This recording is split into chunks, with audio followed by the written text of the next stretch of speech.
Hello, everyone.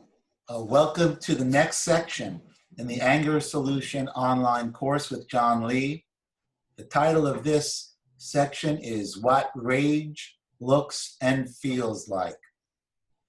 Okay, folks, here's a big part that's going to hopefully change the way you engage people when you're angry, when you're upset, when you're frustrated.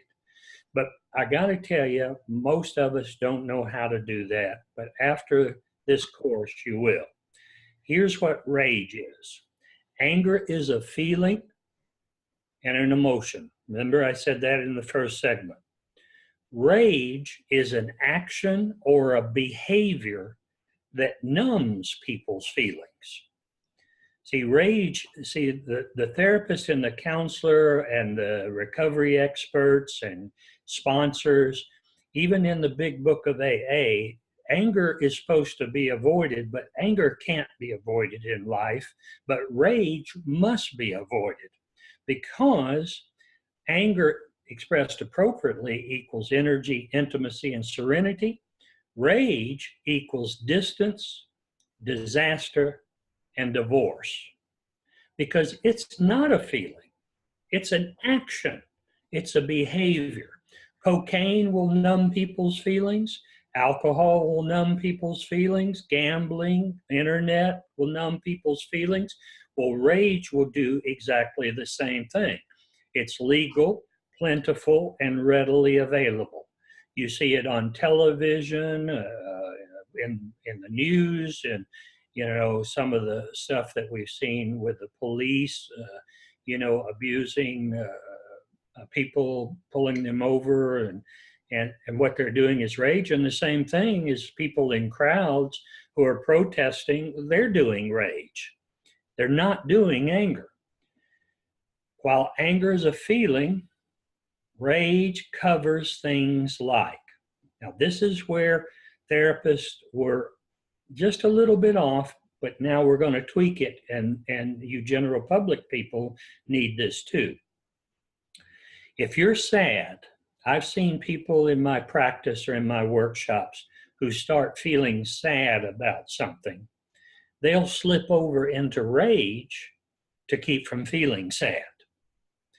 A woman who's feeling hopeless and tired and exhausted, she may not feel her anger because she doesn't want to look weak, so she'll slip over into rage, and temporarily, rage makes you look like you're powerful and really in charge of things.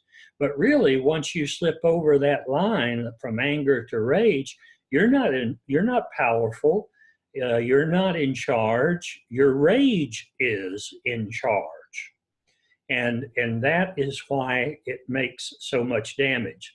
So therapists were trained, as I was trained in the early days, that you're not feeling anger, that what you need to do is go underneath that, and you'll find sadness or fear of abandonment or hopelessness.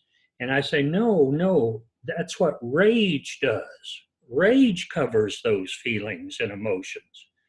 A man who gets really hurt and sad, he doesn't want to look hurt and sad. He slips over into rage, and now he looks real big and powerful. So anger is about here and now. Rage is about there and then. And if you can see my hand, you can see where I'm pointing. Anger is about what was said or done this morning. Rage is about what was said or done last month, and the month before that, and the month before that, until it just builds up so much that now I'm going to let it out this little window, and I'm going to blow you out of the room. And that's what equals pain, not anger. It's the buildup. Rage is a reaction. Anger is a response, okay? I have a right to get angry. You stepped on my toes. I asked you to stop stepping on my toes. You stepped on my toes again. And now I'm getting angry and I need to tell you to get off my toes and don't do that again. If somebody's been stepping on your toes or your heart for the last 20 years, and now some therapist tells you you need to talk about it, yeah, you do need to talk about it, but not with the person that you've been building it up with. You need to find a different outlet through writing or talking to a therapist or a good friend about those 20 years so that you can get current enough and get a release enough to where now you're not going to blow them out of the water. Now, one important thing about rage, unlike anger, one important thing is that rage is contagious. Rage is contagious. It's kind of like the flu. If there's 20 people in a room and one or two start raging, in a few minutes, everybody will start raging or they'll leave the room. But it spreads. It spreads. We have a lot of rage in our society right now, a lot of rage about many different things, about what's happening in schools and the shootings. And we have a right to be angry about that, but we don't have a right to rage about it. Rage equals disrespect. See, like I said in the first segment, that if you, Steve, said something or did something and I get angry about it, but I don't ever tell you about it, and it goes on and on and on. Actually, that is an action or a behavior that is disrespectful. And please, folks, when you are finally talking to somebody, please don't use the phrase "with all due respect." Because after that phrase, whatever comes out of your mouth is not going to be respectful because you've got a backlog. You've got a backlog. Now, as I said earlier, anger engages conflict. Rage runs from conflict.